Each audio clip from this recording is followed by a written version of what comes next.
Ayuda al canal suscribiéndote y dándole a la campanita. Le doy la bienvenida a este video número 7 de nuestro curso de gestión de proyectos.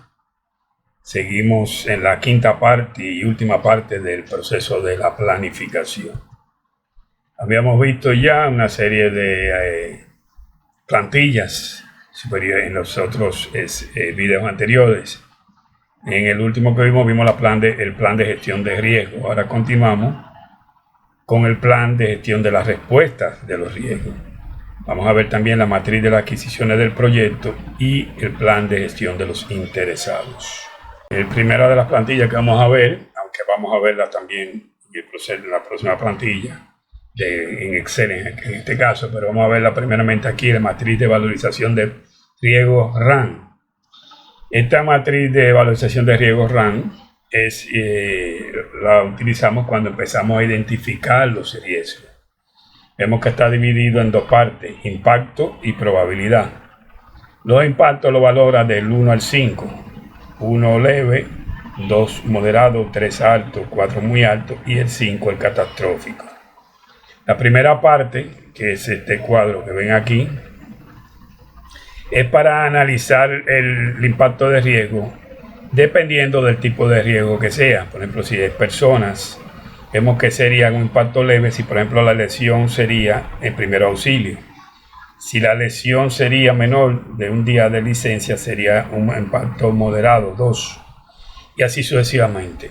En caso de que fuera analizando una instalación, vemos que esta sería leve, 1 aquí. En caso de que el costo de reparación de este impacto fuera menor de 10.000. Si este importe está entre 10.000 a 100.000 sería moderado, 2. Si es de 100.000 a 1.000.000 sería severo, 3, y así sucesivamente. En el caso de que fuera analizando el impacto del medio ambiente, podría ser leve, menor, localizado, mayor o masivo en caso de que la contaminación fuera irreparable. Dependiendo del grado de contaminación en medio ambiente, pues tendríamos un impacto. El siguiente cuadro que vemos, que que está aquí, es esto mismo, pero ya específicamente no lo vamos a ver ni para personas, ni para instalación, ni medio ambiente, sino para el proyecto residencial Carla Melissa 4. Vamos a analizar este impacto dependiendo del costo y dependiendo de los días laborables que nos atrasa nuestro cronograma. En el caso sería leve si es menor al 0,5% o menor al 1% en cuanto al cronograma. Por ejemplo, en cuanto al costo, que fuera un valor entre 0 y 500.000, o el tiempo que perdiéramos, que se atrasara nuestro cronograma, fuera de 0 a menos 7 días. Eso sería un impacto 1 leve, que si la valorizaríamos con el número 1.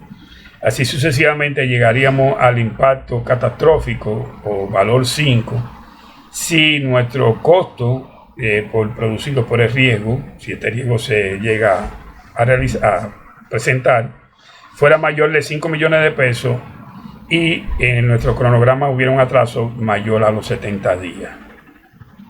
Partiendo de esta tabla y considerando la probabilidad que podría ser, si insignificante, y se valorizaría como 1 también esto lleva la probabilidad, serían 1, 2, 3, 4 y 5. Sería insignificante si esta probabilidad se pudiera dar de 1 a 100, es decir, en cada 100 proyectos se detallara en una ocasión. Sería insignificante y valor 1. Sería de valor bajo, valor 2, si se diera de cada 50 proyectos se diera en una ocasión. Y así sucesivamente sería muy alta la probabilidad si en 5 proyectos, de cada 5 proyectos se diera en uno de ellos. Partiendo de este impacto y esta probabilidad en el caso de nuestro proyecto específico, si la probabilidad de que surja, de que se diera, es de 1 a 5, por ejemplo, de cada 5 proyectos fuera 1, estaría en esta columna. Y si la probabilidad en caso de darse el costo de ese riesgo fuera mayor de 5 millones y nuestro atraso en el cronograma fuera mayor de 70 días, sería esta fila y también sería valorizada 5. 5 en cuanto al impacto, 5 en cuanto a la probabilidad, y correspondería a este cuadrito de aquí que dice que es muy alto. O sea, este es un riesgo muy alto, aquel que tiene una probabilidad de 5 y un impacto de 5. Así sucesivamente, si la probabilidad es 5 y el impacto es leve, vemos que es medio.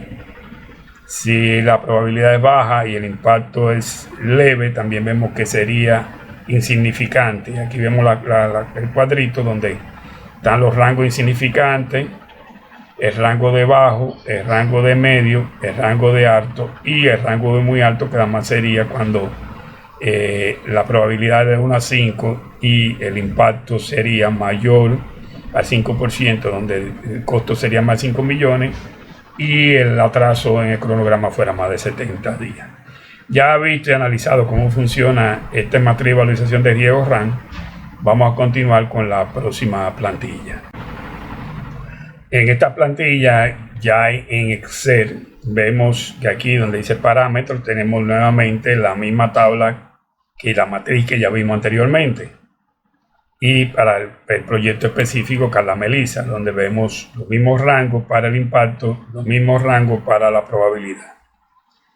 Esto lo vamos a utilizar ahorita cuando vayamos definiendo cada uno de nuestros riesgos.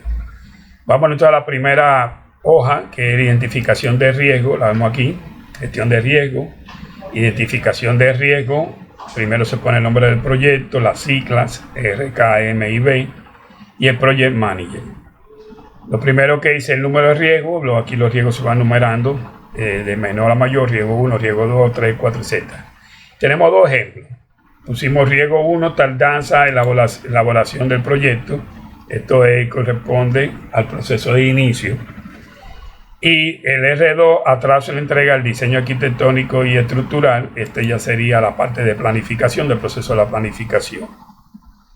El monto presupuestado en lo que es la elaboración del proyecto son 150,000 pesos.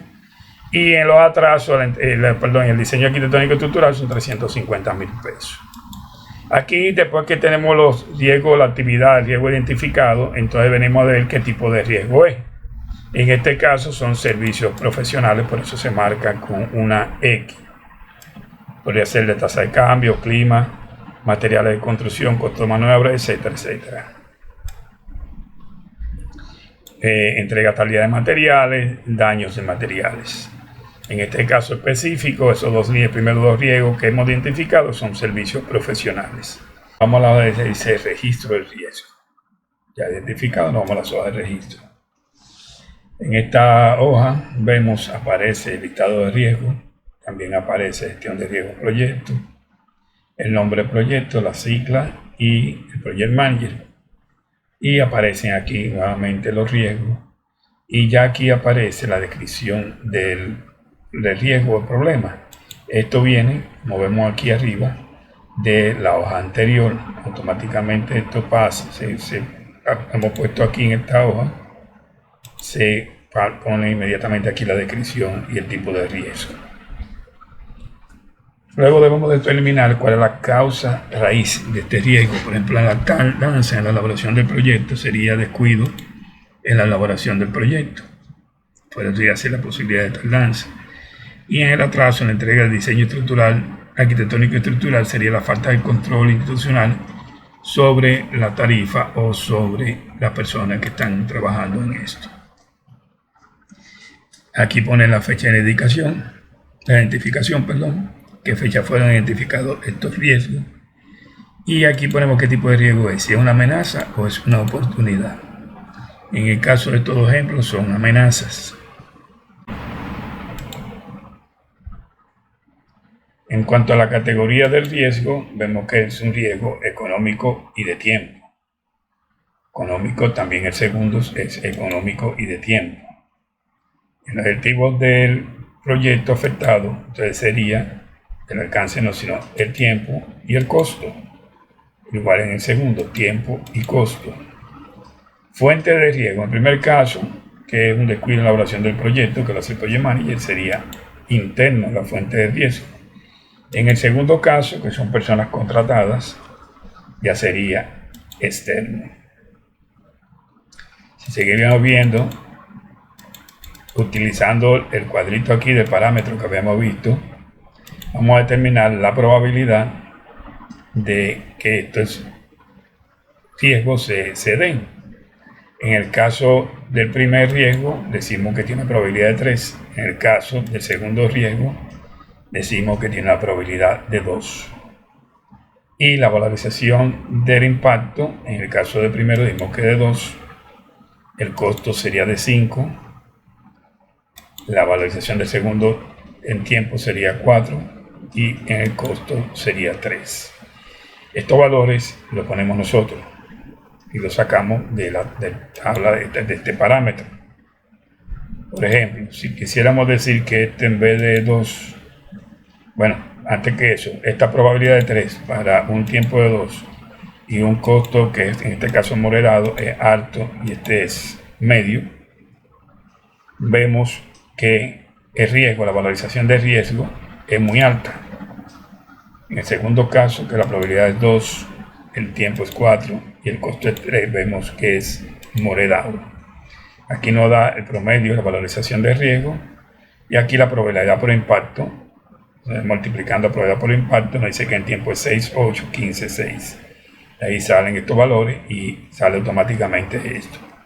Por ejemplo, si aquí yo hubiera dicho que la probabilidad en vez de 3 es 5, al yo poner 5, automáticamente cambia mi probabilidad a muy alto y el riesgo salió catastrófico, muy alto.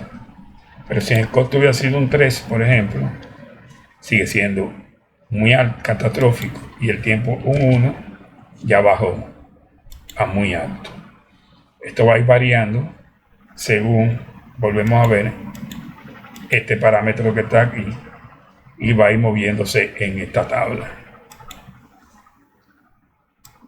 Asimismo, seguimos con la tabla y dice aquí respuesta, control y valorización de los análisis. Clasificación de los controles. ¿Qué tipo de controles vamos a poner a los posibles riesgos? En este caso, en ambos hemos puesto de seguimiento. ¿Cuáles son las acciones de control? En el primero de los casos, dar seguimiento semanal al avance. Acuérdense que ese es en la realización del proyecto y lo va a hacer el Project Manager. En el segundo caso, reunión semanal con el equipo, es decir, con aquellos que están encargados del diseño arquitectónico y los análisis estructurales. El responsable en estos controles ambos es el Project Manager. La evidencia del control es la verificación de la planificación. Es decir, en estas reuniones semanales, en este seguimiento, debemos ir verificando constantemente que se esté cumpliendo con la planificación. Ahora le vamos a hacer, viene esta parte aquí, donde se valoriza el control. El control se valoriza igual que el riesgo de 1 a 5. Si es un control fuerte, se pondría 5, si es un control débil, es 1. Fíjense que en este caso ambos fueron 3. Valorizado como 3. En este caso yo voy a cambiar, voy a poner 2. Antes de cambiarlo, vemos que aquí hay una valorización nueva de nivel de riesgo que dice moderada y leve. O sea, el primer riesgo había sido considerado como muy alto y moderado. Al imponer estos controles sobre esos riesgos, hubo una nueva valorización de ese riesgo que pasó el muy alto a moderado y el moderado pasó a leve. Si esta valorización de control, por ejemplo, fuera muy leve, por ejemplo 1, vemos cómo se mantiene el muy alto. O sea, el riesgo sigue siendo de muy alto riesgo. Al decir que la valorización es 3, que el control es 3, la valorización del control es 3, o sea que tiene un buen control, nuestro riesgo baja de muy alto a moderado. Y por último está el plan de contingencia o medidas de intervención. ¿Cuál era el control? En este caso, dar seguimiento y verificación de la planificación. Si vemos que hay desviaciones, que dice aquí elaborar con mayor prontitud posible el proyecto, es el plan de contingencia. Elaborar con mayor prontitud posible el proyecto, ¿no? Mayor prontitud posible el proyecto, la mayor prontitud posible. Es decir, cumplir con la mayor posibilidad la planificación o, si es posible, adelantarnos a ella. En el caso del segundo, que era personas subcontratadas, tanto para el diseño arquitectónico como para el diseño estructural, nos da aquí como una medida de un plan de contingencia tener localizado diferentes profesionales de las áreas requeridas. En caso de personal que hemos subcontratado para hacer el trabajo, vemos que no están fallando, tenemos desviaciones de principio, simplemente contratar a otra persona. Pero ya desde aquí nos está diciendo, donde hemos analizado nuestros riesgos, ten a mano ya y localizado otras posibles compañías o otros posibles profesionales que te realicen ese trabajo. Por último, tenemos otra tercera valor que dice valorización del riesgo. Aquí lo hemos valorizado en el sentido de la posibilidad de probabilidad de impacto. Aquí viene una valorización económica de riesgo. Ya tenemos los dos posibles riesgos, que son las tardanzas en la elaboración del proyecto y el atraso en la entrega del diseño.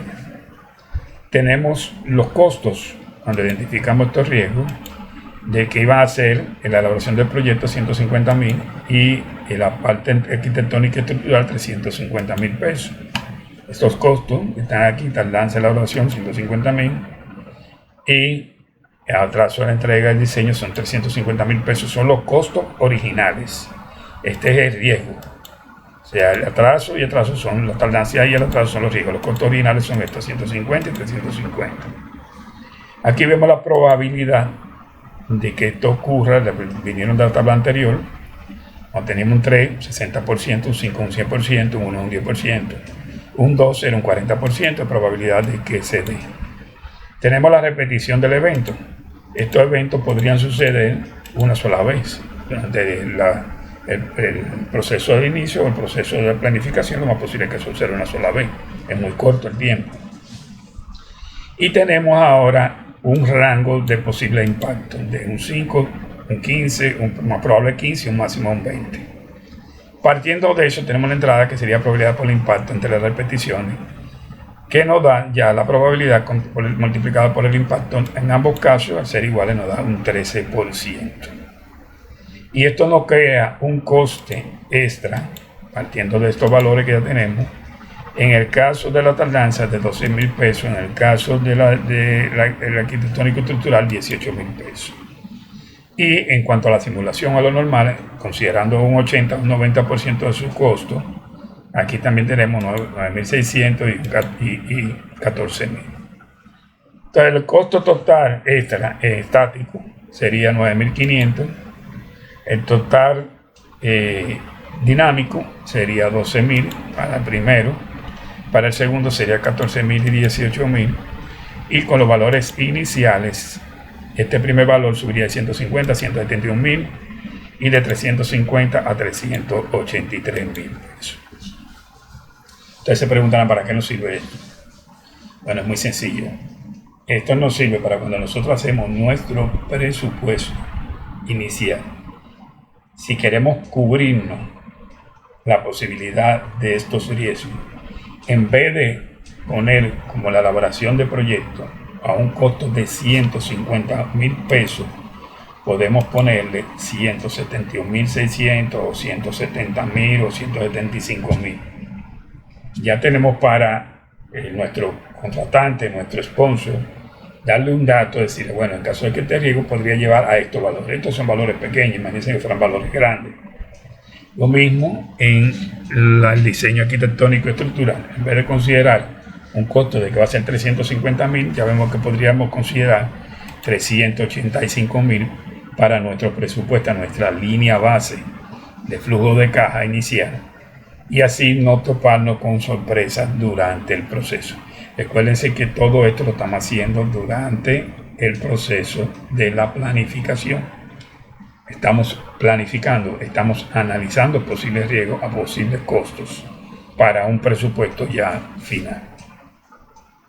Esta sería, en cuanto a esta tabla de Excel, sería todo. Vamos a seguir viendo otras plantillas.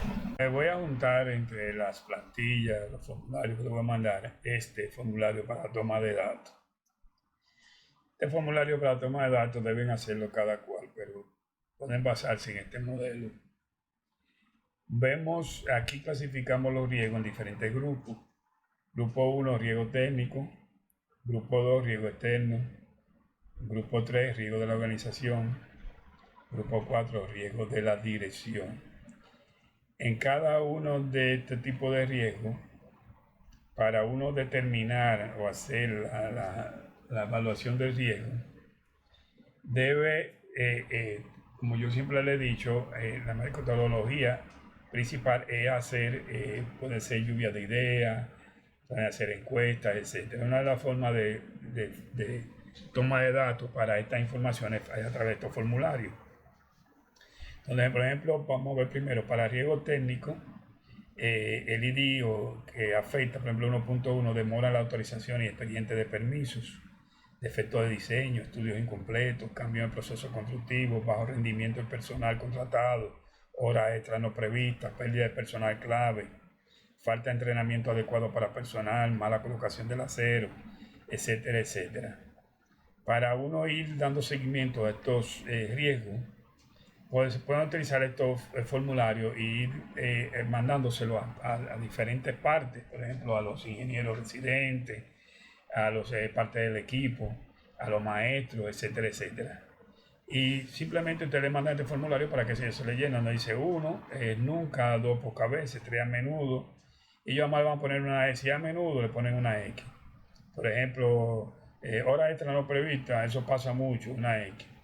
Aquí vamos determinando esto durante el proceso de nuestra construcción, vamos determinando nuevos riesgos. Y no nuevos riesgos, sino por qué están sucediendo estos riesgos.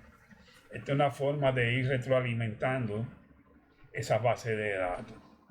Se la pongo solamente como modelo, le voy a mandar también este formulario para que usted lo tenga como modelo. Hay otros tipos de las reuniones semanales, se hacen lluvias de ideas y otros tipos, qué sé yo, depende de la profundidad de que se quieran llegar. Podemos hacer múltiples, eso lo vemos en la parte teórica, lo hemos visto, podemos hacer múltiples de análisis. Recuérdense que el riesgo no solo se analiza en la etapa o el proceso de la planificación, también durante el proceso de la ejecución o seguimiento. Debemos ir haciendo retroalimentaciones a estos riesgos y actualizándolos. El riesgo varía, el riesgo no es algo estático, el riesgo es dinámico, el riesgo varía. Un riesgo que tal vez era leve se puede convertir en catastrófico y viceversa. Un riesgo que era catastrófico se puede convertir en leve. Pueden surgir nuevos riesgos. Todo esto es un proceso continuo. Una obra es un proceso continuo. Por eso ustedes ven que la parte del proceso de seguimiento y control se va durante todo el proceso de la ejecución, es simultánea y va retroalimentando ese proceso de la ejecución constantemente. Ya esta tabla la habíamos visto rápidamente. Y aunque esto no va en la parte del proceso de la planificación, sino más bien ya va durante la ejecución y el control y seguimiento. Sí quiero, por lo menos someramente, rápidamente, que vean que vamos, durante esos otros procesos, vamos a hacer otros análisis de riesgo. Algunos de ellos, como los dos primeros, posiblemente, y los tres primeros lo veamos dentro del mismo proceso de planificación o antes de iniciar en nuestra, como dicen por ahí, cuando estamos afinando el lápiz del presupuesto. Y otros de ellos lo vamos a ver durante el proceso ya de la ejecución y el control y seguimiento. Pero quiero que lo veamos rápidamente. Aquí vemos estas casillitas que están en azul oscuro, que son la parte de análisis de riesgo. El primero dice el modelado de flujo de caja. Y vemos aquí que en el modelado de flujo de caja tenemos dos tipos. El modelo de flujo de caja básico es nuestra línea base y un modelo de flujo de caja determinístico, ya considerando riesgo, haciendo análisis de riesgo. En ambos casos vemos que hacemos una serie de análisis que podríamos ya analizarlo más adelante, pero estos análisis nos dan aquí valores. Por ejemplo, nos dan valor presente neto a un 10% en el determinístico de 20 millones y pico, mientras que en el básico nos da 34 millones y un TIR o una tasa interna de retorno de 166% en el básico, y en el determinístico nos da 155.5. En ambos casos la decisión es invertir. Por eso le decía que estos análisis se hacen a la hora de afilar el lápiz, para determinar si nuestro proyecto es viable o no, porque antes de uno meterse en un proyecto uno tiene que hacer varios tipos de análisis. Eso en cuanto al modelado del flujo de caja. También tenemos análisis de sensibilidad. Aquí tenemos varios tipos de análisis. Por ejemplo, tenemos el primer análisis de tornado. Aquí lo vemos. Tenemos los datos de ingresos de venta, costo del terreno, costo de construcción, costo directo e indirecto, costo de venta y tiempo de ejecución. Y esto nos da un análisis de tornado. Tenemos hacemos un segundo análisis que es punto de equilibrio. Estos son datos que nosotros necesitamos porque a la hora de planificar, recuérdense que cuando usted hace un proyecto no tiene todo el dinero disponible, usted tiene que planificar ventas, tiene que planificar ingresos. Y eso lo podríamos ver ahorita en el flujo de caja. Pues este punto de equilibrio me dice que 4.48 me da. O sea, esto me está diciendo que el punto de equilibrio se logra al yo producir y vender 5 unidades de vivienda. Hasta que yo no logro de mis 18 viviendas producir y vender mis primeras 5 viviendas, yo no he llegado a mi punto de equilibrio. También tenemos un análisis 3 que es estimación de costo y consideración de riesgo. Ya esto es un poquito más profundo. Aquí tienen las partidas de contingencias y vamos viendo aquí cómo con esta partida de contingencias, este es lo que era presupuesto, la estimación, y ya haciendo aquí un rango de más probable, mínimo y máximo, tenemos otros valores. Con estos valores vamos a la descripción de los riesgos. Aquí, por ejemplo, en este ejemplo, habían identificado 9 riesgos: escasez de materiales, aumento en los precios de los materiales, aumento en la mano de obra, huelga, problemas con la comunidad, 90, fuego, terremotos y lentitud en las ventas. Tenemos 10 códigos de riesgo, probabilidad de ocurrencia tenemos aquí. Tenemos también el impacto mínimo, máximo, más probable y máximo. Esto está en verde porque nosotros utilizamos para estos análisis el Crystal Ball y dimos como datos de entrada, y aquí las suposiciones, elegimos estos datos, el máximo. Aquí vemos las veces de ocurrencia del evento, 1, 2, 2, 1, 4, 1, etc. Partiendo de esto, vemos un monto total de contingencias determinístico y un probabilístico. Para el determinístico, nosotros nos da 74 millones de inversión, el probabilístico 90 millones. Y pusimos como prevención el de 90 millones. Hacemos para un Monte Carlo 5.000 pruebas. Esto nos dio una media de 82 millones, una desviación estándar de 12 millones, un mínimo de 74 y un máximo de 90, que ya lo vimos aquí. Aquí vemos ya la remoción de capa vegetal, por ejemplo, y para cada uno de estos posibles riesgos vemos cómo son afectados, por ejemplo, por el aumento de la mano de obra, por la huelga, problemas de comunidad. Para cada una de estas actividades, vemos cómo son afectados por diferentes riesgos. Aquí vemos el tipo de riesgo, las probabilidades, etcétera, etcétera, y el impacto. El impacto ya desde el costo más probable y el impacto desde el punto de vista económico. Y esto lo vamos viendo en cada una de estas actividades. Finalmente, esto nos dio, a través del Crystal Ball, vemos aquí, por ejemplo, esto nos da estas gráficas, donde de ellas salen aquí las 5.000 pruebas, el caso base, nos da la media, la mediana, la modo, la variación estándar, la variancia, etcétera, etcétera. Máximo, mínimo, error estándar medio. Y aquí vamos haciendo todo el análisis, vamos viendo la sensibilidad, que ya vimos los resultados, etcétera, etcétera. Hay unos videos y posiblemente lo veamos todo esto así, o sea, ya vayamos más adelante. Aunque hay videos en la parte práctica, en la parte del proyecto, de estos análisis de riesgo. Y creo que con @RIS, pero podría ser que más adelante, por ejemplo, veamos esto y lo hagamos. Ahora mismo simplemente lo estamos viendo. No me voy a poner ahora a correr el crystal ball, etcétera, y ver cómo se analizan esto. El CAFOX probabilístico también, vamos a ver aquí, es lo mismo. Hacemos el cash flow básico, el probabilístico, aquí están las entradas, las salidas, los corremos. Él nos da un ban, nos da un TIR y da un beneficio sobre costo. En los tres casos, cuando corrimos, nos dice el programa que debemos invertir, invertir y invertir. Y aquí están las gráficas.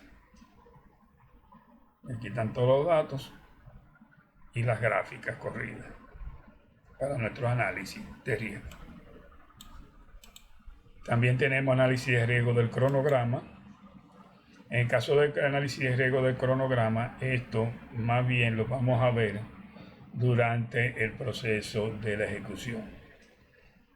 Por ejemplo, vamos a ver en la vivienda. Nosotros originalmente, antes de iniciar, antes de hacer nuestras líneas bases, podríamos considerar para determinar el tiempo, después de reunirnos con los especialistas, etcétera, y tomar los tiempos, los días, etcétera, los días que vamos a durar para cada actividad, y haber llegado a las fechas iniciales y las fechas finales, y ya tener este cronograma hecho. Entonces podemos, antes de decir, bueno, nuestra fecha final va a ser 24/5/21, correr un análisis de riesgo, un análisis de Monte Carlo, que fue lo que hicimos aquí, poniendo como entrada las fechas o los hitos de cada actividad. ¿Por qué ponemos como entrada las fechas o hitos de cada actividad? Ese que aparece en sus posiciones. Y como salida, la fecha o previsión, la fecha final de la actividad. A nosotros correr este programa, el Crystal Ball, lo que él ha hecho es que ha ido modificando, cambiándole las fechas aleatoriamente. Estas fechas la va cambiando por nueva fecha, y cada vez que cambia, no una a la vez. Esto lo podríamos hacer manuales, pero yo te sabe el tiempo que dure. Este programa lo que hace es que en vez de cambiar esta y cambiar esta, la cambia todas simultáneamente y la cambia aleatoriamente. Y cada vez que hace un cambio de todas estas fechas, aleatoriamente bajo un rango, porque ya se le dio un rango y se le dijo que esto iba a actuar bajo un rango específico, él va creando cada vez una nueva fecha de finalización, y a partir de esa nueva fecha de finalización es que nos da esta gráfica, donde vemos que al final determinó que la fecha máxima de salida, de finalización de la obra, sería el 30/5/21 y la mínima el 24/5/21. Como vemos aquí, ella tenía fecha original de 24/5/21. Al yo correr este programa, ya me está diciendo que hay una probabilidad de un 90%, incluso una probabilidad de un 100%, como ven aquí, el percentil. Hay una probabilidad de un 100% de que sea el 2.6 en vez del 35 o el 29.5. Yo no me voy al extremo. Yo voy a decir, bueno, vamos a usar una probabilidad del 90%, vamos a usar la de un 80%, el 28%. Bueno, aquí nos fuimos, por ejemplo, del 90%, el 29%. ¿Para qué me sirve esto? Para cuando yo hago mi cronograma que voy a presentar al sponsor, en vez de yo decir que yo voy a acabar el 24/5, con mi análisis de riesgo me dice que yo puedo acabar entre el 29 y el 2/5, preferiblemente el 30/5. Entonces yo aquí adaptar esto a base de cambiar un poco la fecha y llevar a este valor al 24, del 24/5 al 30/5. ¿Por qué hacemos esto? Recuerden que cuando nosotros damos una fecha de terminación, posiblemente nosotros tengamos penalidad al no cumplir con esa fecha de terminación. Para eso se hace primeramente estos análisis. Pero este mismo análisis también se va a hacer durante la ejecución del programa, del proyecto. Recuérdense que ustedes van a hacer unos informes mensuales, donde parte de ese informe mensual va a una curva S Y esa curva S le va a dar unas desviaciones económicas y de cronogramas. Y que ustedes tienen que hacer reajustes en esos cronogramas durante el proceso. Y cuando ustedes hacen esos reajustes, es bueno que ustedes corran un análisis de riesgo. ¿Para qué? Para cuando le dicen que esa desviación le está produciendo ahora mismo un atraso, posiblemente en vez de terminar el proyecto en la fecha especificada, sino 20 días después, mientras que la curva ese simplemente le estaba dando 15 o 16, ustedes consideren ese 20 para cuando ustedes hagan su reajuste y le lleven la solicitud de reajuste al sponsor diciéndole, mire, aquí hubo un ciclón y tuvimos una situación, como usted tiene, nosotros no teníamos penalidad porque fue un ciclón, pero diríamos, usted tiene una penalidad fuerte si usted no acaba el hotel, porque ese hotel, en el caso fue un hotel, ya está vendido para una fecha y cada día de penalidad de tanto, pues vamos a, como solución a este riesgo, a esta situación que ya se dio, ya no es un riesgo, porque ya se dio, vamos a hacer ahora unos reajustes, por ejemplo, de trabajar 24 horas. Pero en vez de bajar 15 días, ya el análisis me está diciendo baja 20. Entonces todas estas cosas nos van sirviendo, todo este análisis nos van sirviendo durante la gestión del proyecto. Recuerden que gestionar un proyecto no es simplemente usar todas estas plantillas o usar estos programas de análisis de riesgo o usar programas como Project, no. Gestionar un proyecto es, primero antes que nada, el Project Manager es una persona sumamente disciplinada y el proyecto debe ser administrado, guiado, verificado de una forma muy disciplinada, continua, con mucho cuidado, porque un proyecto tiene demasiado variable, cualquier desviación pequeña en un momento determinado podría representar en el tiempo mucho tiempo y mucho dinero. Pues estos mismos análisis que vemos que se hacen para la desviación del cronograma, también se hacen para la desviación del costo. Como ya le dije y vimos posteriormente, esta desviación aquí, al correr, nos va a producir desviaciones en el costo. Como ya le dije y vimos, vamos a ver en la curva S, pero hemos hablado de ella. Vamos a ver que en un momento determinado, como aparece una desviación, ella nos da el nuevo valor de finalización del proyecto. ¿Cuál sería el nuevo valor? O sea, no solo creando una desviación en el cronograma, sino que esto produce una desviación siempre en el costo.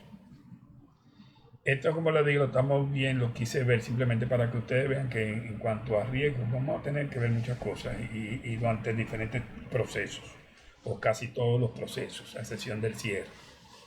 Pero eso lo vamos a ver más detallado un poco más adelante. Por lo tanto, vamos a dejar esta plantilla hasta aquí. Ayuda al canal suscribiéndote y dándole a la campanita. Hemos visto ya la parte del plan de gestión de riesgo, de respuesta a los riesgos, que ha sido bastante extensa. Posiblemente debía haber dividido esto en 2 videos, pero ni modo. Ahora vamos a ver la matriz de las adquisiciones del proyecto. Vamos a iniciar la matriz de las adquisiciones del proyecto con esta primera plantilla. Como siempre le digo que es un modelo ya prehecho. El primero pone el nombre, el proyecto Melissa de 4, luego la fecha y luego el nombre de la plantilla, que es plan de las adquisiciones. Recuérdense que yo le he hablado de esto de las adquisiciones, el plan de adquisiciones y la importancia que tiene esto en un proyecto. Porque no tener los recursos, las adquisiciones necesarias en el momento determinado puede producir o produciría atrasos y desviaciones en nuestro proyecto. En la tabla de contenido nos habla sobre las consideraciones de la ejecución, instructivo del plan de adquisiciones, las etapas, la matriz de adquisición, que es la que queremos ver, y el cuadro comparativo de precios. Vamos a empezar con las consideraciones en la ejecución. Es importante señalar que en la ejecución se pueden presentar diferentes situaciones. No obstante, lo principal es que, primero, cada actividad planificada al momento de su ejecución puede presentar desviaciones en el tipo de procedimiento utilizado. actividades realizadas, tiempo, monto u otros, que deberá ser justificada brevemente en la columna Observaciones. Solo en los siguientes casos se deberá insertar filas nuevas. A. Actividades nuevas no contempladas originalmente en la programación. B. La adjudicación del contrato o actividad correspondió a más de un proveedor. Y C. Reemplazo de una actividad por otra. Instructivo para el plan de adquisiciones. Plan de adquisición y subjetivo. El plan de adquisición es un instrumento de planificación y seguimiento que tiene como objetivo mejorar la gestión de los proyectos y además permite identificar la cantidad y tipo de procedimientos de adquisiciones contempladas para ejecutar durante un año calendario de un proyecto. Identificar avances y desviaciones de lo programado versus lo ejecutado para seguimiento de avance del proyecto. Para el cumplimiento de estos objetivos es de vital importancia que la información se ajuste a las actividades aprobadas en el proyecto y a los plazos reales que se requiera para iniciar los procedimientos. Formato del plan de adquisiciones. El formato del plan está grabado en una plantilla Excel que contiene filas por cada procedimiento y columnas para identificar información asociada a ello. Por lo general se deberá insertar tantas filas como procedimientos se programen y o ejecuten. Se ha diseñado una planilla para cada eje estratégico y tema del proyecto, identificando en cada caso los diferentes tipos de procedimientos. El plan se deberá contemplar en dos etapas. Primera etapa, programación de las actividades, y segunda etapa, ejecución del plan de adquisiciones. La etapa del plan de adquisiciones. Primera etapa, programación de las actividades. Anualmente el personal encargado de la elaboración del plan deberá coordinar con el director del proyecto un programa de trabajo para un año calendario, según la necesidad del proyecto y en directa relación con la memoria de cálculo del mismo. Dicho programa de trabajo se reflejará en el plan de adquisiciones a través de la programación de procedimientos de adquisiciones en sus diferentes ítems y categorías de gasto. Este plan deberá ser sometido anualmente a revisión antes del inicio de cualquier procedimiento. La programación de procedimientos deberá registrarse en las primeras columnas, incorporando información de todos los campos que hacen referencia a la programación de un procedimiento y que se detallan más adelante. Es importante señalar que el plan de adquisiciones en forma acumulativa, pero diferenciada por año, contemplará la planificación y ejecución del proyecto. Segunda etapa, la ejecución del plan de adquisiciones. Según la programación y con una semana de antelación, al inicio del mes, se deberá actualizar el plan de adquisiciones con información de los procedimientos ejecutados. Para ello deberá contemplar los campos de información en la misma fila donde se programó el procedimiento, pero en las columnas destinadas a informar el estado de realización de un procedimiento y que se detallan más adelante. Vamos a ver un ejemplo, por ejemplo, de la matriz de adquisiciones. Aunque esto está en Word, esto después finalmente se ve en Excel. Esta tabla lo primero que va a traer el nombre del proyecto, la sigla, la fecha de inicio, fecha final y el responsable. Aquí vamos a ver la EDT, o sea, el número que identifica la actividad, la descripción del consumo o los consumos para esa actividad. Por ejemplo, qué sé yo, que aquí era Viga B1. Entonces aquí vinieran, por ejemplo, las varillas, el hormigón, etc. Esta descripción del insumo se describe en unidad, en cantidad y en precio unitario.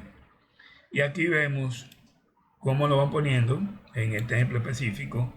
Dice de enero del 2020 a diciembre del 2020.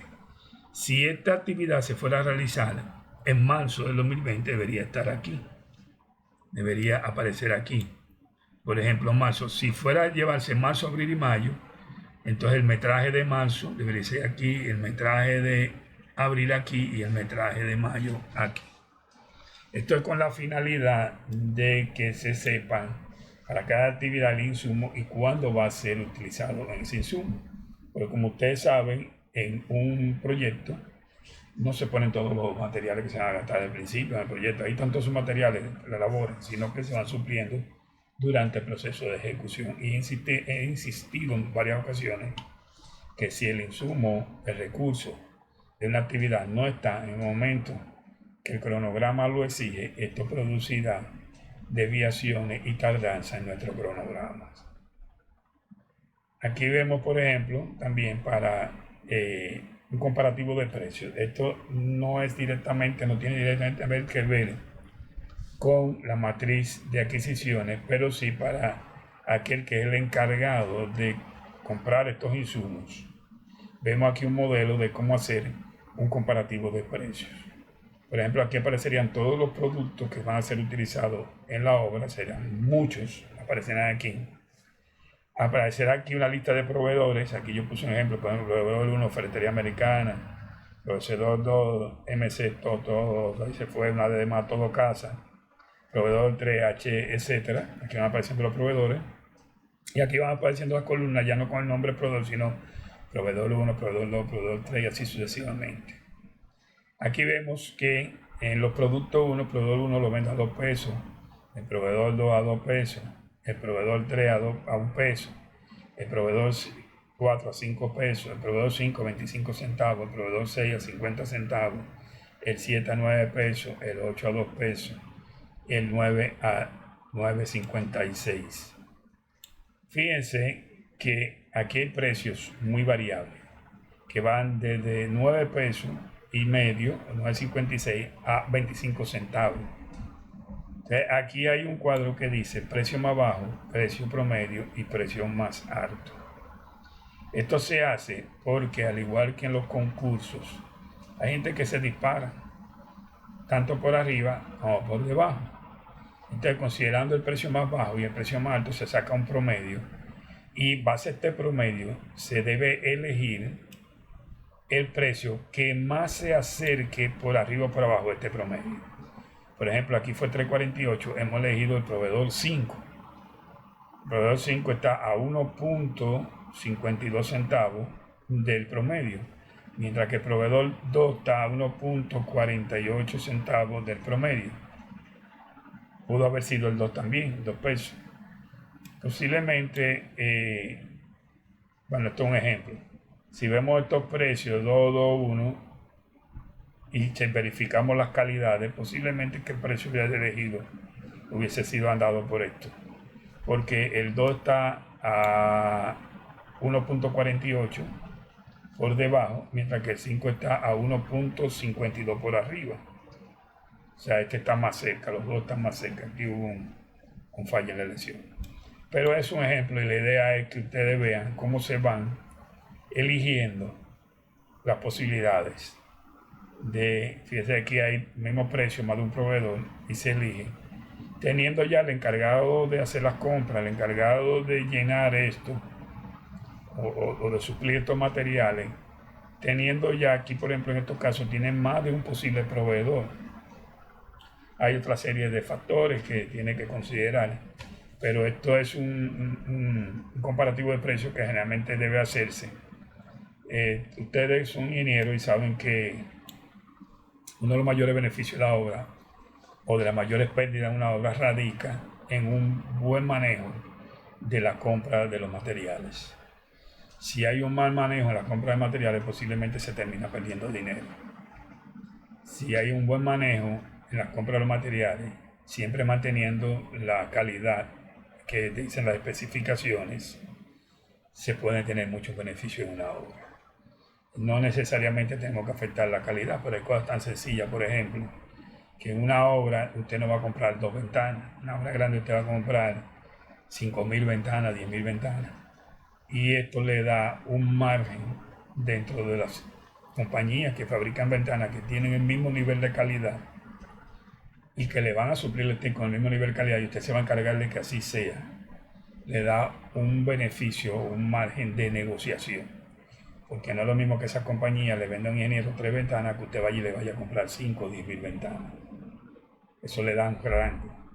Tiene que tener el cuidado y el peligro.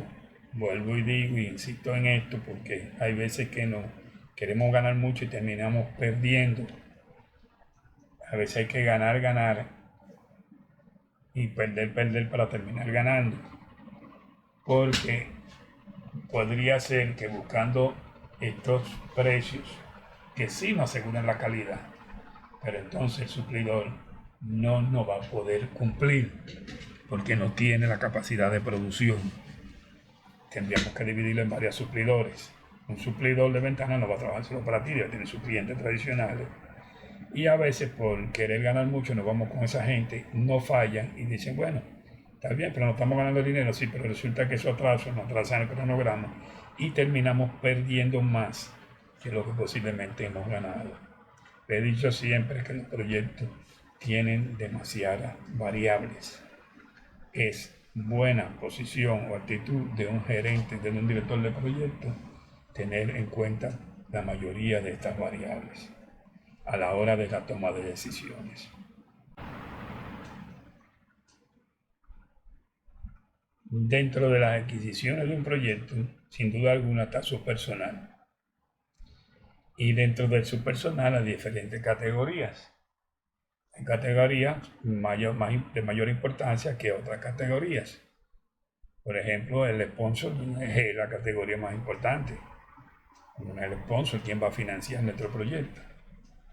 Después, el Project Manager es una categoría muy importante porque la elección de un buen gerente, un director de proyecto, puede significar toda una diferencia en la ejecución de ese proyecto. Lo mismo que los encargados de diseño, los gerentes financieros, gerentes de operaciones e ingenieros de obra. Este cuadro es pequeño porque simplemente prácticamente se refiere a un personal administrativo. Pero también vamos a hacer nuestro cuadro, por ejemplo, de los equipos de varilla, de los maestros, de los equipos de plomeros, de los equipos de electricidad, etcétera, equipos de pintores, etcétera, etcétera, etcétera. Hasta incluso de equipos de peones, de peones, de simplemente personal que va a trabajar el peón diario, que trabaja diario paliando, cargando. Porque si este no falta en un momento determinado, este paraliza el trabajo. Por eso hemos hablado en videos anteriores de la importancia de tener localizado, dependiendo de uno esté, equipos de trabajo. Pues en esta tabla sencilla, por ejemplo, de adquisición de personal, que se deben de hacer desde el inicio, del proceso de inicio, porque sin sponsor no hay proceso de inicio y tampoco es Project Manager, no hay proceso de inicio. Pero ya de ese proceso de inicio nosotros debemos elegir un encargado de diseño, un encargado de análisis estructural, el gerente de finanzas, el gerente de operaciones, ingeniero de obra, aunque todavía no pertenezca, no lo hayamos contratado. Por eso aquí, además del nombre, dice tipo de adquisición, dice preasignación. Tanto el sponsor como el project manager son prácticamente los que inician el proyecto, esos son preasignados. Esos son aquellos que definen, se unen para elaborar un proyecto. O el sponsor y elige un project manager. Ya después, el project manager se encarga por una contratación directa de buscar el encargado de diseño, gerente de finanzas, gerente de operaciones, ingeniero de obra, etc. Y esto debe estar autorizado por el sponsor siempre. La modalidad de adquisición dice decisión del sponsor, el project manager, y en estos otros, contratación directa, generalmente son a través del project manager y con la autorización o la aprobación del sponsor. El lugar del trabajo del project manager en la oficina y el encargado de diseño, gerente de operaciones, etcétera, son los proyectos. La fecha de reclutamiento, aquí están hablando de fecha de reclutamiento, se ponen la fecha de inicio. Fíjense que el reclutamiento dice 4/6/19, que sería la fecha de inicio del proyecto, donde estamos en el proceso de inicio. Fíjense que la fecha de inicio, aquí dice el sponsor, el mismo 4/6. El project manager se contrata esa misma fecha de inicio, pero ya los demás se contratan, el encargado de diseño el 30/7, el gerente financiero el 2/12, el gerente de operaciones el 2/12, ingeniero de obras 2/12. Como estas fechas varían mucho, aquí estamos hablando de 6 meses, aquí estamos hablando de un mes. Estas son personas que tienen trabajo. Tú no puedes tener una persona y decir, no, yo te voy a contratar a fulano en 6 meses, estate en tu casa. Le digo esto porque en estos listados se debe tener más de una opción siempre. Y se le debe estar dando seguimiento, sobre todo cuando estas fechas se van acercando a un personal, tener 3, 4, 5 opciones, a ver si en esos momentos están disponibles. Por último, esta casilla habla de costo de reclutamiento y dice que ninguno, porque son, por ejemplo, en este caso son personas ya conocidas, personas que ya tienen experiencia. Hay veces que hay un costo de reclutamiento, ahí tienen que hacer unos cursillos, preparar el personal, etcétera, etcétera. Y eso tiene un costo para el proyecto. En este caso no tenía ningún costo de reclutamiento. Como les dije, esta tabla pueden ser muy amplias, estos son simplemente modelos, ejemplos, para que ustedes la hacen tan amplia como entiendan que la necesitan. Cuando vimos el plan de adquisiciones, vimos un modelo, vimos un ejemplo de la matriz de adquisiciones. Le dije que eso la veíamos ahí en Word, pero que estaba en Excel, y aquí la estamos viendo en Excel, y yo le voy a dar el link para bajarla. Como les decimos, vimos ahorita, ya aparecía el nombre del proyecto, la sigla, la fecha de inicio, fecha de nadie y el responsable de adquisición. En este caso no tiene nadie. Veamos, le decía el EDT, aquí aparecen varias EDT de ejemplos, actividades, descripción del insumo, unidades, cantidades, precio unitario no se pusieron, pero debe tener precio unitario. Y aquí debería ir poniendo, no, realmente no se puso, no se llenó, nada más aquí puso en junio, se va poniendo el mes donde esta actividad inicia. Ya ustedes cada uno lo hacen. Fíjense que dice matriz de adquisiciones para el año 2020, matriz de adquisiciones para el año 2021. Este proyecto iba a llevar 2 años. Recuérdense que era en el 2019 que se estaba planificando, era para iniciar en enero del 2020 y terminar, no me acuerdo en qué fecha, el 2021. Aquí también tenemos la tabla de los precios, ya vimos, eso lo vimos también ahorita, pero aquí ya está en Excel. Esta tabla ustedes la van a recibir también en el link para que la descarguen y la adapten a sus necesidades.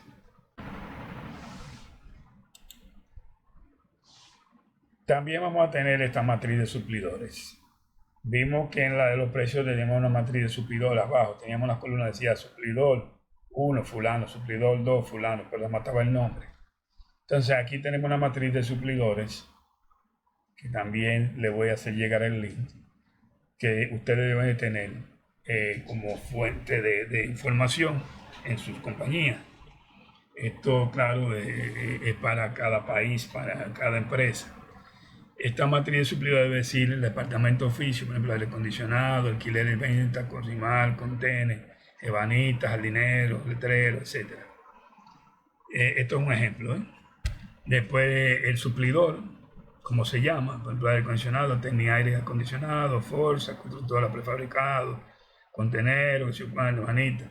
El nombre o el representante de la persona de este suplidor, el correo si lo tienen, los teléfonos, las direcciones de estos suplidores y cualquier observación que ustedes quieran agregar. Estos son bases de datos personales de cada empresa. Esto es un pequeño modelo, esto no es una base de datos real, aparecen teléfonos reales, sí, pero es un pequeño ejemplo. Esto se le va a hacer llegar también para como modelo para que ustedes creen sus propias bases de datos sobre las matrices de sus suplidores. Tenemos esta otra plantilla que se llama Análisis Diferencial del Recurso del Proyecto. Aquí vemos que va el nombre del proyecto, quién la elabora, código del proyecto y fecha de la elaboración. ¿Para qué nos sirve este análisis diferencial del recurso del proyecto? Como ustedes ven, la primera columna dice requerimiento del proyecto. Este es el insumo. ¿Qué cantidad es requerida? ¿De qué cantidad se dispone? ¿Qué cantidad falta? Implicaciones, impacto, acciones para remediar la diferencia y fecha objetivo. Tenemos 7 columnas. Nosotros partimos, ya lo vimos anteriormente, de una matriz de asignación de recursos del proyecto, donde se supone que ha sido analizado todos los recursos y en la fecha que nosotros lo necesitamos. Pero esta responsabilidad no debe ser simplemente dejada a aquella persona que se encarga de hacer el análisis y se encarga de suplir los materiales. Se supone que el ingeniero del ingeniero que está asignado a la obra o el ingeniero residente debe dar un seguimiento de que estos materiales sí estén en obra, pero no esperar que ellos se le gasten. Cuando él recibe al principio de mes, o en cualquier época determinada del mes, él que va a tener su cuadro de asignación y sus necesidades de recursos, o sea, no va a tener que estar esperando que le pidan, él va a tener su cuadro. Él debe, si ve en un momento determinado que un material no le ha llegado, debe llenar este formulario como un análisis diferencial de recursos, donde va a poner el requerimiento que él está necesitando. Por ejemplo, este señor tiene, según su cronograma, que instalar 2.423 ventanas en este mes. Y resulta que la más tiene 2.000 ventanas hasta el momento. Y para la fecha ya debería tener, según el cronograma, la materia de asignaciones debería tener 2.413 ventanas en el proyecto. Está iniciando el mes. Le dice el materia de adquisiciones que ya debería haber recibido ese material, pero además recibió 2.000 por alguna razón. Él todavía tiene el mes entero para trabajar, pero él no debe esperar que la ventana se le acabe. Cuando él ve que hay esa falla, que hubo esa falla y que para esa fecha ya él debería haber recibido, él debe hacer un requerimiento y decir que él tiene, cuál es la cantidad requerida, 2.423. ¿Y cuál es la cantidad que tiene en obra? 2.000 nada más. ¿Cuál le faltan? 423 ventanas que no le han llegado. Y ahí mismo él debe poner implicaciones e impacto. Él tiene un análisis de impacto. ¿Cuáles son las implicaciones que no va a cumplir? Va a haber un atraso en el cronograma. Y según ese atraso en el cronograma y su análisis de impacto, él va a poder analizar, va a poder decir que eso le va a producir, el impacto de eso va a ser, por ejemplo, en el cronograma, un atraso de tantos días. ¿Cuáles son las acciones para remediar la diferencia? Ser suplida en los próximos 15 días, 20 días, él pondrá ahí, recibir en los próximos 20 días las 423 ventanas que me faltan. Fecha objetivo, la fecha máxima, la fecha solicitada, la fecha objetivo máxima. Si estamos día primero, el día 20, para el día 20 él tiene que haber recibido las 423. Y así sucesivamente, si hay varios requerimientos, ponerlo aquí y mandar este formulario. Porque esta es la necesidad diferencial del recurso del proyecto, porque si el ingeniero residente no hace esto, a la hora de que haya un atraso en el cronograma, porque le falta material, le va a caer sobre la responsabilidad. No, aún también se va a caer sobre aquel que debió suplirla, pero le va a caer la responsabilidad, porque él es el responsable de que esos recursos, si no han llegado, él solicitarla va a ser a través de un formulario de análisis diferencial de recursos. Para eso utilizamos esta ficha, como ustedes ven, o esta plantilla.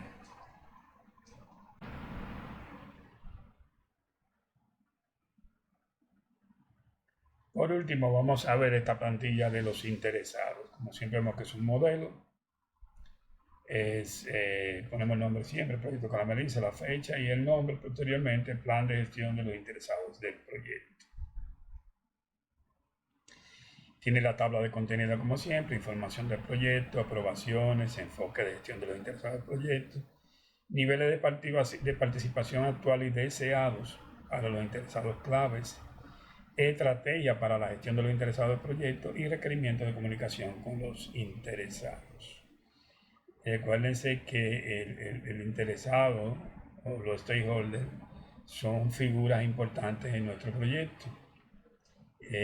Dependiendo de quién sea, hay diferentes tipos de interesados. En la información del proyecto primero se pone la organización, el proyecto, la fecha, el cliente, el patrocinador y el líder del proyecto o project manager, director o gerente del proyecto. Aquí viene la aprobación que debe ser por los sponsors que deben firmar para que aprueben este plan de gestión de interesados.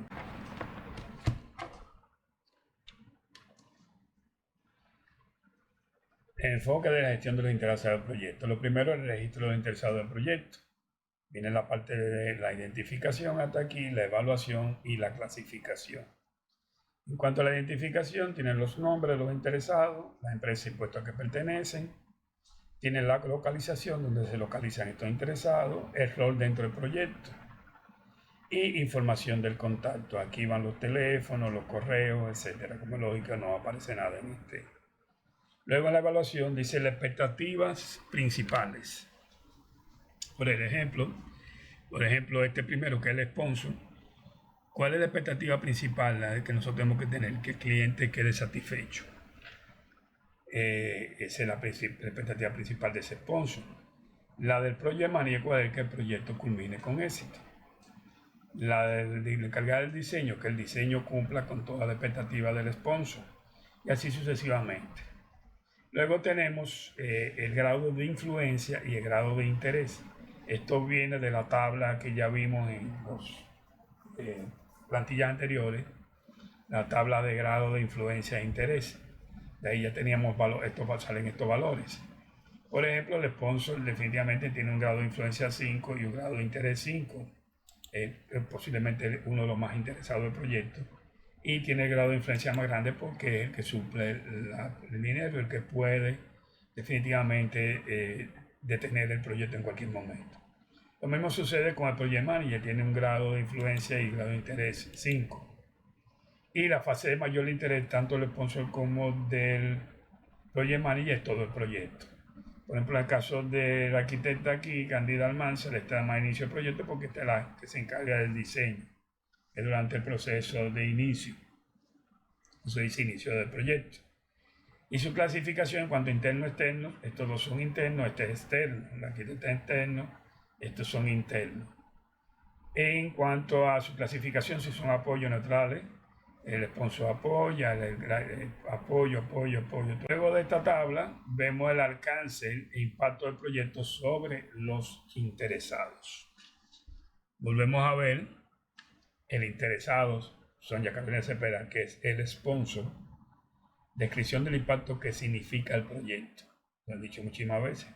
El sponsor en cualquier momento puede abortar el proyecto, finalizar, terminar, se acabó el proyecto.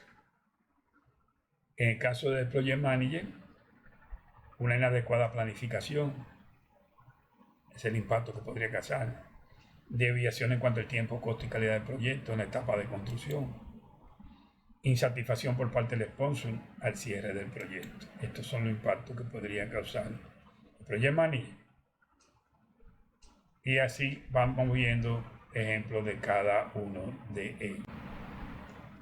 Niveles de participación actuales y deseados para los interesados claves. Matriz de evaluación de la participación de los interesados, donde A es refleja el nivel de participación actual y el deseado. Por ejemplo, el interesado, el sponsor. ¿Cuál es el nivel de participación actual al principio? Líder. ¿Y cuál es el deseado? Que sea líder durante todo el proyecto. El project manager, lo mismo. El ingeniero José García, por ejemplo, este es el residente. ¿Cuál es el actual? Partidario. ¿Cuál es el deseado? Que sea líder durante el proyecto. La que se encargó del diseño, tanto el actual como el deseado, que sea partidario. Recuérdense que ya más participa en una etapa del proyecto y podría participar por modificaciones en otras etapas, pero no necesariamente esto se da. Y así sucesivamente se van clasificando cada stakeholder o interesado de su proyecto. Estos son importantes sobre todo para el trato de estos interesados y la comunicación con estos interesados. Por ejemplo, aquí viene ahora un cuadro muy interesante que es la estrategia para la gestión de los interesados del proyecto. Dice gestionar atentamente, mantener satisfecho, mantener informado y simplemente monitorear. El sponsor hay que gestionar muy atentamente. El project manager igualmente muy atentamente. El ingeniero residente mantener satisfecho. Asimismo, estas personas, por ejemplo, juntas de vecinos, monitorearlas, como los sindicatos. Los sindicatos y a los juntas de vecinos hay que estar monitoreándolos, porque pueden ser personas que no creen problemas momento determinado del proyecto. Pero no soy persona que no tiene que estar gestionando atentamente, ni mantener satisfecho, ni mantener informado. Hay veces que mientras menos información te le da, mejor. Simplemente mantenerlo monitoreando y cuando quieren alguna información, usted busca la información, llevar esa información adecuadamente y de forma adecuada. Pues son personas que pueden en un momento determinado crearle un problema de proyecto. Otra tabla muy importante es los requerimientos de comunicación de los interesados. Aquí primera columna dice interesado, nombre, nuevamente el sponsor, contenido, nivel de detalle, cómo debe ser la comunicación en cuanto al detalle con el sponsor, nivel alto de detalle, lenguaje, formato, Word, Excel, puede ser PDF, cualquier otro tipo. Si el sponsor tiene conocimientos de ingeniería, puede ser Project, AutoCAD también.